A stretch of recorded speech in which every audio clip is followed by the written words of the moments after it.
Hello everyone and welcome you all on the platform of आश्रम academy. Friends, आज की इस वीडियो में हम लोग देखने वाले हैं क्लास 11th का मैथ बाय एनसीईआरटी बुक्स, जिसमें कि हम लोग फर्स्ट चैप्टर कर रहे हैं सेट थ्योरी। पिछले क्लास 1 में मैंने आप लोगों को सेट थ्योरी का जो एक्सरसाइज 1.1 था, इसका सारा का सारा कॉन्सेप्ट करवाया था और प्लस में मैंने आपको एग्जाम्पल का जितना भी है क्वेश्चन एक्सरसाइज 1.1 में जितना भी एग्जाम्पल है सेट थ्योरी का वो करवाया था। आज के इस वीडियो में हम लोग क्वेश्चन नंबर 1 और क्वेश्चन नंबर 2 देखने वाले हैं एक्सरसाइज 1.1 का। अगर आप लोगों को इसका पीडीएफ चाहिए तो हमारे आश्रम एकेडमी टेलीग्राम चैनल से आप लोग जुड़ सकते हैं। तो चलिए हम लोग आगे बढ़ते हैं और क्वेश्चन 1 और 2 को देखते हैं। ठीक है, तो अगला पार्ट है हमारा, देखिए एक्सरसाइज 1.1, जिसमें कि क्वेश्चन नंबर 1 जो है इसे हम लोग आज सॉल्व करेंगे और क्वेश्चन नंबर 2 को सॉल्व करेंगे। तो पहला सवाल देखते हैं क्या है हमारा, कहना which of the following are the sets, इनमें से कौन सा है जो सेट है, और जस्टिफाई योर आंसर, अपने आंसर को बताइए कैसे वो सेट है। ठीक है, तो देखिए पहला हम पढ़ते हैं the collection of all the months, collection of all the months of a year begin with the letter of Z। जितना भी मंथ होता है एक साल के अंदर, उन सभी मंथ को कलेक्शन करो। ठीक है, और वो मंथ जो है किससे शुरू होना चाहिए, देखो यहाँ पे दे रखा है ना बिगनिंग, बिगनिंग किससे होना चाहिए, तो जे से बिगनिंग होना चाहिए। जैसे कि जनवरी, ठीक है, फरवरी नहीं होगा, मार्च नहीं होगा, अप्रैल नहीं होगा, मई नहीं होगा, जून, जून हो जाएगा, जुलाई हो जाएगा। ठीक है, और क्या हो जाएगा, जून, जुलाई, अगस्त, सितंबर, अक्टूबर, नवंबर, दिसंबर, और किसी में तो मतलब जे आ नहीं रहा है। तो कौन सा ऐसा महीना है, मंथ का नाम है जिसमें जे लेटर से जो शुरू होता है उसका कलेक्शन बनाना है। तो हम लोगों ने, मैंने बनाया ये। अगर मैं किसी और बच्चे से पूछने के लिए जाऊं तो वो भी यही कहेगा। तो हमारा जो पहला है, ये पहला क्या है, तो हम इसका आंसर अगर मैं लिखना चाहूँ इसका, तो हम सिंपल भाषा में दे सकते हैं कि ये क्या है, it is a set. Justify set चाहिए, जस्टिफाई आंसर करने के लिए कह रहा है तो हम लेट कर लेते कोई सेट ए और इक्वल टू मंथ का नाम जनवरी, जून और कोमा डाल के जुलाई, ये हमारा सेट हो गया। तो पहला सेट है। क्या कह रहा था, ऐसा कलेक्शन बनाओ महीने का जो कि शुरू होता हो किस लेटर से, तो जे लेटर से। तो जे लेटर से शुरू होने वाला महीने का नाम क्या है, जनवरी, जून और जुलाई। चलिए सेकंड देखते हैं, the collection of 10 most talented writer of India. Collection बनाना है 10 मोस्ट कलेक्शन ऑफ राइटर, मतलब collection of 10 most talented writer. अब देखिए 10 सबसे टैलेंटेड राइटर कौन है, ये डिपेंड हमारे ऊपर करेगा।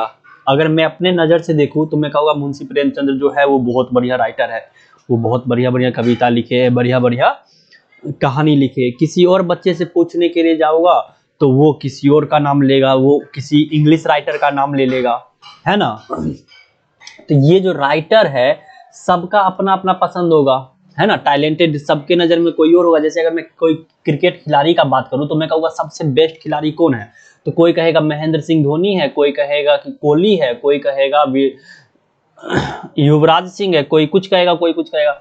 लेकिन टैलेंटेड तो सबके नज़र में सब अपना अपना बताएंगे। तो वही बात हो जाता है यहाँ पे कि सबसे मोस्ट टैलेंटेड राइटर कौन है, तो वो हमारे डिपेंड, हमारे नज़र से, मेरे नज़र से कोई और रहेगा, आपकी नज़र से कोई और रहेगा। तो यहाँ पे ये जो है सेट नहीं होगा। मैंने बताया था सेट कलेक्शन होता है, वेल डिफाइंड कलेक्शन होना चाहिए। लेकिन वो वेल डिफाइंड कलेक्शन का मतलब क्या बताया था कि जो मैं कहता हूँ वही सब लोग कहे, या फिर जो सब लोग कहते हैं वही मैं कहूँ, यानी कि सबका सोच एक होना चाहिए उसके प्रति, तभी वो कलेक्शन जो है सेट्स कहलाएगा, अदरवाइज नहीं। तो यहाँ पे जो है ये हमारा सेकेंड का, सेकेंड में हम लिखेंगे it is not a set, it is not a sets. ठीक है, अगर मैं थर्ड नंबर का बात करूं, थर्ड नंबर का, तो देखिए a team of 11 best cricket batsman of the world.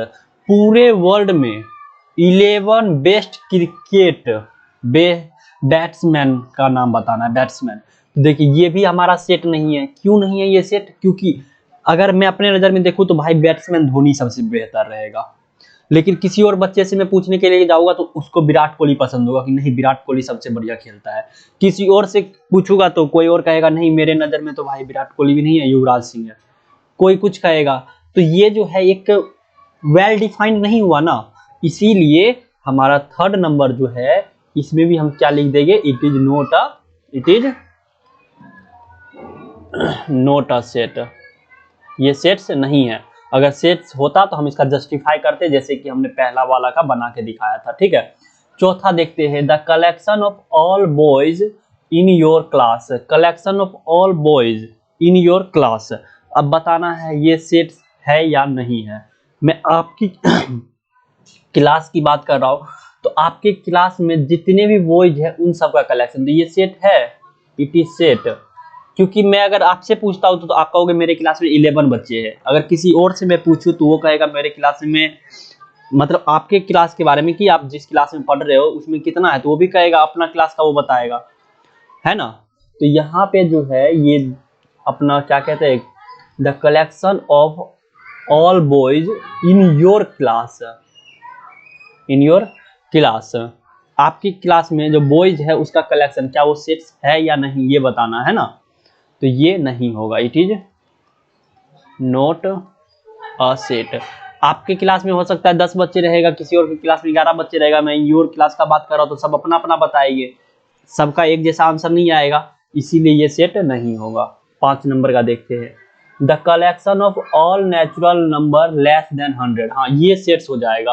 Less than 100 natural number, तो लेस देन 100 1 2 3 4 5 6 7 8 और डैश डैश डैश ये चलता चला जाएगा 99 तक। और ये जो कलेक्शन बना अगर किसी से भी पूछोगे तो वो इसका आंसर यही देने वाला है। तो सबके नज़र में सेम है ये, तो इसका मतलब ये सेट है, इट इज अ सेट। ये क्या हो जाएगा, ये है एक सेट हो जाएगा। ठीक है, आगे देखिए, a collection of novels written by the writer Munshi Premchandra. तो मुंशी प्रेमचंद्र के द्वारा जो जो नॉवल लिखा गया है उसका कलेक्शन, तो ये भी सेट हो जाएगा। मुंशी प्रेमचंद्र के द्वारा अगर हम नेट पर से सर्च मारे या कहीं पे भी सर्च मारे तो जो भी उनके द्वारा लिखा गया नॉवल है वो हमें मिल जाएगा आसानी से, और उसका कलेक्शन सेम होगा क्योंकि किसी से पूछोगे वही बात बताएगा, तो ये भी एक सेट हो जाएगा। ये भी इट इज अ सेट। इसका अगर हम पता करें कि मुंशी प्रेमचंद्र ने कौन कौन सा लिखे हैं नोवेल, तो हमें आसानी से पता चल जाएगा, इसीलिए ये क्या है, ये सेट है। आगे देखते हैं, 7वां नंबर क्या है, the collection of all even integer. Even integer, जितना भी इवन इंटीजर है सारा बताना है। तो इवन यानी कि सम इंटीजर कौन कौन सा हो जाएगा, 2 4 6 8 10, और ऐसे ही ये चलता चला जाएगा। तो ये भी एक सेट है। अगर किसी और से भी मैं पूछूं तो वो भी इसका आंसर क्या देगा, यही देगा कि हाँ ये एक इवन इंटीजर है ना। तो चलिए मैं इसको थोड़ा मिटा देता हूँ क्योंकि कुछ ज़्यादा ही इस पे लिख गया है, तो मैं इसे क्या करता हूँ पहले इरेज ऑल। ठीक है, तो हम लोगों ने यहाँ तक देख लिया collection of all even integer. Even integer में क्या आता है, 2 आता है, 4 आता है, 6 आता है, 8 आता है, और ऐसे ही ये चलता रहेगा क्योंकि इसका कोई अंत दिया ही नहीं है, सीधा इवन इंटीजर। इवन इंटीजर तो बहुत सारा होता है, तो ये हमारा सेट हो जाएगा। किसी से भी पूछोगे तो वो इसी का नाम लेगा, इसीलिए ये सेट्स है। अगला, the collection of questions in this chapter. अच्छा, इस चैप्टर में कितना है क्वेश्चन, तो किसी से भी पूछोगे सेम, सबका सेम आंसर रहेगा कि एक्सरसाइज 1.1 में कितना क्वेश्चन है। अगर 5 क्वेश्चन है तो कहेगा भाई 5 क्वेश्चन है, 6 क्वेश्चन है तो कहेगा 6 क्वेश्चन है, तो ये सबके लिए सेम होगा, तो इट इज अ सेट। ये क्या हो जाएगा, इट इज अ सेट्स। अगला देखो, collection of most dangerous animals of the world. अब यहाँ पे पूरा वर्ल्ड में ये, लेकिन सबके लिए सेम नहीं है। अगर मैं अपना बात करूँ तो मेरे लिए शेर जो है सबसे डेंजरस है, लेकिन किसी और के लिए बात करो तो वो कहेगा डायनासोर है। किसी और से बात करो जिसको छिपकली या जिसको कुत्ता से डर लगता है वो कहेगा डॉग सबसे ज्यादा डेंजरस है। तो ये इंसान की क्वालिटी पे डिपेंड करता है, सबके लिए वेल डिफाइंड नहीं है, पूरा तरह से डिफाइंड नहीं है कि हाँ भाई ये एक यूनिक चीज है, ये इसके लिए यही है तो सबके लिए यही होगा। तो इसीलिए it is not a set, it is not a set, तो ये सेट नहीं है। तो आई होप आप लोग ये समझ गए होंगे। तो हम आगे बढ़ते हैं थोड़ा अपना और अगला देखते हैं। क्वेश्चन नंबर 2 क्या है हमारा? क्वेश्चन नंबर 2 है कि let A is equal to इतना, ठीक है, 1 2 3 4 5 6, ये एक सेट बना दिया गया है। अब कह रहा है insert the appropriate symbol, symbol बताना है, बिलोंग्स टू होगा या डज नॉट बिलोंग टू होगा in the blank space, in the blank space में। तो अगर मैं 5 का बात करूं तो 5 ए के अंदर है या नहीं ये बताना है। तो देखो 5 ये रहा, 5 तो ए के अंदर है, यानी कि ये वाला सिंबल लगेगा बिलोंग्स टू का, तो यहाँ पे क्या लगा दो, बिलोंग। अच्छा 8, 8 देखो तो है, 8 ए के अंदर है, ये रहा, ये ए के अंदर 1 है 2 है 3 है 4 है 5 है 6 है, लेकिन 7 8 तो है नहीं, तो इसका मतलब ये नहीं है, तो इसको बिलोंग और ये लगा दिए cut, does not belong to. 0 है क्या? देखो तो 0 है, 0 यहाँ पे नहीं है, नहीं है ना, यहाँ पे 0 है क्या? यहाँ पे 0 नहीं है, नहीं है, तो यहाँ पे हम क्या करेंगे, डज नॉट बिलोंग टू लगाएंगे, ठीक है। फिर ये देखो 4, 4 क्या है ए के अंदर, ये रहा 4 मिल गया, तो बिलोंग्स टू डाल देंगे। 2 है, हाँ है 2, तो 2 है, बिलोंग्स टू डाल देंगे। 10 है, नहीं है 10, देखो इसमें 10 है, नहीं है ना, तो डज नॉट बिलोंग टू डाल देंगे। तो ये हमारा जो था पूरा कंप्लीट हो गया है, ठीक है। तो आज की वीडियो में इतना ही, फिर अगला वीडियो लेके आऊंगा, उसमें 3 नंबर 4 नंबर का क्वेश्चन हम लोग देखेंगे एक्सरसाइज 1.1 का। तो तब तक के लिए जय हिंद, thanks for watching, next part coming soon, जल्द ही अगला पार्ट लेके आने वाले हैं हम लोग। तो चलिए आज के लिए इतना ही, तब तक के लिए जय हिंद, पढ़ाई करते रहे, ऑल द बेस्ट, जय हिंद।